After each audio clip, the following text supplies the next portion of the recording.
Faisal order صاحب جو ہے مولانا صاحب کی آپ نے ضرور پریس کانفرنس سنی ہوگی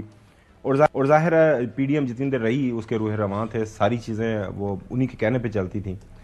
ان کی پریس کانفرنس سننے کے بعد آپ کو کیا لگ رہا ہے؟ وہ صرف ایک شکایت کر رہے ہیں کہ بھئی آپ اکیلے کیوں جا رہے ہیں، ہم بھی پڑے ہیں راہوں میں، ساتھ چلے تھے، ساتھ آگے چلنا چاہیے، یا پھر یقینی طور پر وہ ان کے اندر کو غصہ ہے کیونکہ وہ بار بار نا اسٹیبلشمنٹ کو ہٹ کر رہے ہیں کہ جناب اعلیٰ اسٹیبلشمنٹ نے ہمارے ساتھ جو ہے زیادتی کی ہے. بھائی اسٹیبلشمنٹ نے کیا زیادتی کرنی ہے اسی بڑا نہیں ویس. آپ کی اسیسمنٹ کیا ہے کہ مولانا صاحب کے اندر یہ جو غصہ ہے کیا ہے، اس کی وجہ کیا ہے؟ دیکھیں گمن صاحب، میں نے بہت وقت سے پہلے بات کی تھی کہ جو مجھے آنے والا ٹائم نکل رہا ہے وہ اس ٹائم کے اندر یہ وقت بتائے گا. یہ میں نہیں پریڈکٹ کر سکتا ابھی، شاید 6-8 مہینے بعد کر لوں کہ یہ سارے کے سارے لیڈران جو ہیں مجھے ایک کنٹینر کے اوپر یا اس کے اندر بند نظر آ رہے ہیں. مجھے وہ ابھی رہا ہے کیونکہ میں نے اے این پی کا بیان دیکھا، وہ بھی anti establishment, G D A anti establishment تھا، پی کے میپ، یہ ساری جو پارٹیوں کا ہم نام لے رہے ہیں. ہمارا پرابلم یہ ہے کہ اگر ہم سکسیسفل ہو جاتے ہیں اپنی وشز کے اوپر تو ہم کہتے ہیں جی سب بڑے نیوٹرل ہیں، ٹھیک ہے جی. اور جب ہم کہتے ہیں کہ ہم ہار گئے اپنی حرکتوں کی وجہ سے تو ہم کہتے ہیں یہ اسٹیبلشمنٹ ہے، ٹھیک ہے. پھر میرا وہی سوال ہوگا کہ میں بھی ضرور ان کے ساتھ ہم نواز ہو جاؤں گا، ہم آواز ہو جاؤں گا، پرووائڈڈ مجھے پہلے جدھر سے مجھے ملنا ہے اصولی فیصلہ آئین اور قانون کے مطابق انصاف، وہاں سے مجھے انصاف دیں، اور اس کے بعد کوئی مداخلت ہوگی تو ہم سب کھڑے ہوں گے، ٹھیک ہے. نمبر 1. نمبر 2 یہ کہ دیکھیں مولانا صاحب فضل الرحمان صاحب جو ہے نا وہ انہوں نے بڑی اگریسو باتیں کی ہیں، لیکن جہاں تک اب میں ان کو سمجھ سکا ہوں اور ریکنسلیٹری اور ریکنسلیشن اور مفاہمتی سیاست کے طور پہ میں سمجھتا ہوں کہ ان کا دل بچوں والا ہے. تو زرداری صاحب سے بھی میں کہوں گا کہ وہ چلے جائیں خود اور وہ منا لیں گے. ان کو فیصل کنڈی صاحب نے کہا کوئی نہیں ہم بات کریں گے، منا لیں گے ان کو بھی منا لیں گے. اچھا فیصل واڈر صاحب یہ بتائیے گا، ٹائم شارٹ ہے، بالکل یہ بتائیے گا کہ آپ کیا دیکھتے ہیں کہ وزیر اعلیٰ سندھ جو ہے وہی پرانے والے ریپیٹ ہوں گے یا کوئی نیا شخص آئے گا، نیا چہرہ آئے گا؟ اور بلوچستان کے حوالے سے جام کمال یا سرفراز بگٹی؟ دیکھیں جی، جہاں تک آپ نے سندھ کی بات کی ہے تو سندھ میں 3 رن میں ہیں. ایک مراد علی شاہ صاحب ہیں، شرجیل صاحب ہیں، ناصر شاہ صاحب ہیں، اور ایک ڈارک ہارس بھی ہے، فریال صاحب کا بھی نام بھی آ رہا ہے، فریال صاحب کا بھی نام صاحب، فریال صاحب کا بھی نام، میرا نہیں خیال فریال صاحب کے لیے وہ میرے خیال ڈیزگنیشن چھوٹی ہے، سو وہ صرف ایک نیوز بھی تو سر چلنی ہوتی ہے. So I take it that way. عدی جو ہیں وہ ان کے لیے وہ پوزیشن بہت چھوٹی ہے. لیکن اس میں جو ہے کہ مراد علی شاہ صاحب کے ساتھ میں نے بھی کام کیا ہے ایز فیڈرل منسٹر جب میں پی ٹی آئی میں تھا.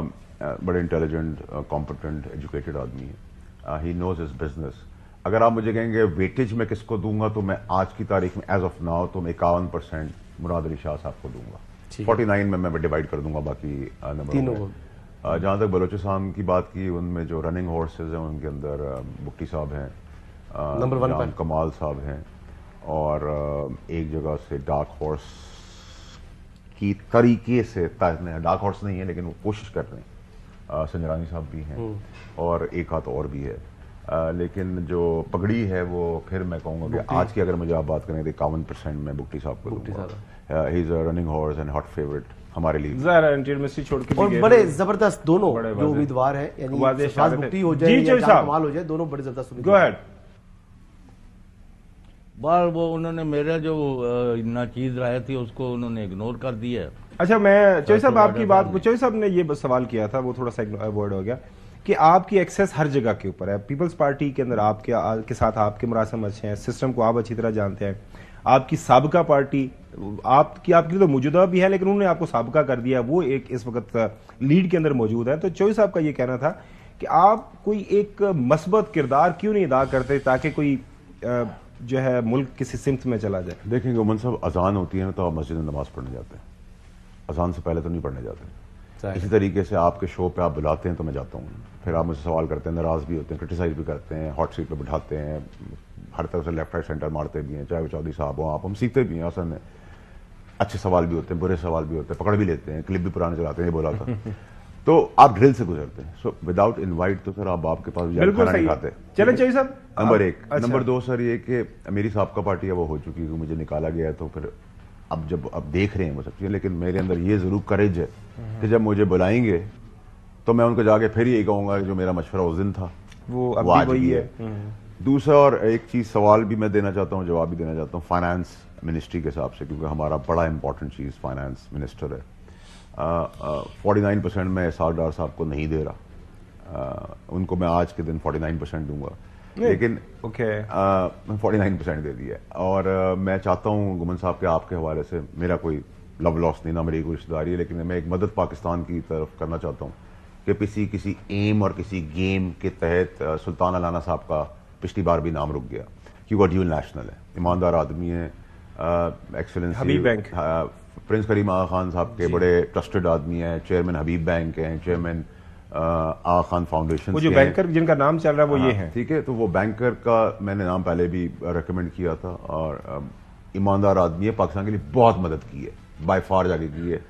وہ آدمی سے آپ آئی ایم ایف کا بڑا اچھی طرح اسٹرکچر کر سکتے ہیں، ان کے پاس سارے top bankers of the world speed dial کے اوپر ہیں، ان کی اپنی ایک عزت ہے، وہ پیرس کلب کہلاتا ہے ان کا، انویسٹمنٹ کے حوالے سے بھی بڑا ان کو لوگ سیریسلی لیتے ہیں، وہ خود بہت سارا انویسٹمنٹ لا سکتے ہیں، تو سلطان علانہ صاحب کا ڈیول نیشنلٹی ہے، ان کو ایسے پی ایم ایڈوائزر لگا کے with portfolio finance minister دے دیں، it's a free advice I am giving to Noon League, regardless کہ میرا ان سے بہت ڈفرینسز ہیں۔ چودھری صاحب سوال کر لیں۔ فیصل واڈا صاحب، آپ نے تو کہا تھا یہ سال 1.5 سال نکالیں گے، جو ابھی نظر آ رہے ہیں آثار اس میں تو کوئی 6 مہینے ابھی گزارتے نہیں نظر آتے، تو اب آپ کیا کہتے ہیں؟ دیکھیے چوہی صاحب، 6 مہینے والا پار تو اب ہم کر جائیں گے، کیونکہ نواز شریف صاحب اب پرائم منسٹر نہیں بن رہے، اور انہوں نے ہماری بات سن لی، اور ان کی میں نے کہا تھا کنڈلی اور ہاروسکوپ نہیں مل رہا کہ بیٹی بنے گی تو باپ نہیں بنے گا، باپ بنے گا تو بیٹی نہیں بنے گی، تو سن رہے ہیں آج کل بات۔ میں نے پھر ان سے یہ کہا تھا کہ آپ اسٹیٹسمین شپ کر کے آگے بڑھتے ہو، کہتے ہیں انڈیپینڈنس کو بنا دو، وہ بھی شہباز شریف صاحب نے آگے پریس کانفرنس کر لی، تو ان کو جہاں ان کی اپریسیشن ہے کہ وہ میری بات سن رہے ہیں آپ کے توسط سے، سننے دیں، ہم بھی مشورے ان کو اچھے دیں گے، برے مشورے نہیں دیں گے۔ 6 مہینے والا شاید ہم پار کر جائیں، لیکن میں نے کہا تھا سر کہ معجزاتی طور پہ اللہ کی کوئی مدد آ گئی تو اس کولیشن کے بعد 1.5 سال، 2.25 سال، 2 سوا 2 سال، شاید، لیکن میں آپ کی بات کو رد نہیں کر سکتا، لیکن 6 مہینے کا پار ہم کراس کر دیں گے، کیونکہ اتنی بڑی سیکریفائز انہوں نے کی ہے نواز شریف صاحب نے، اور میرا اپنا خیال ہے کہ میں نے ایک شو پہ کہا تھی امیر صاحب کے کہ آپ میرے سے ٹکٹ لے لیں فرسٹ کلاس کا، کہ اس بار تو آئے بھی فلائی دبئی سے تھے، جان نہیں رہے، ٹھیک ہے، تو نہیں میں نے ایڈوائز کی، وہاں موسم اچھا ہے، سکون ہے، یہاں شور شرابہ ہے، ہر وقت پرابلم ہے، اور دیکھیں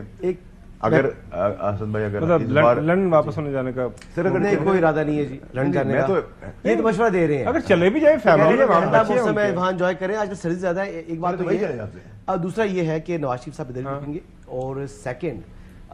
کچھ مطلب حلقے ایسے بھی ہیں وہ کہتے ہیں کہ یہ جو مینڈیٹ تھا یہ نواز شریف صاحب کے شایان شان نہیں تھا، ماشاءاللہ، ٹرائی ٹو انڈرسٹینڈ، تو وہ پہلے جس طریقے سے انہوں نے حکومتیں کی ہیں ان کے پاس جو مینڈیٹ رہا ہمیشہ 2/3 میجورٹی کے ساتھ انہوں نے حکومت کی ہے،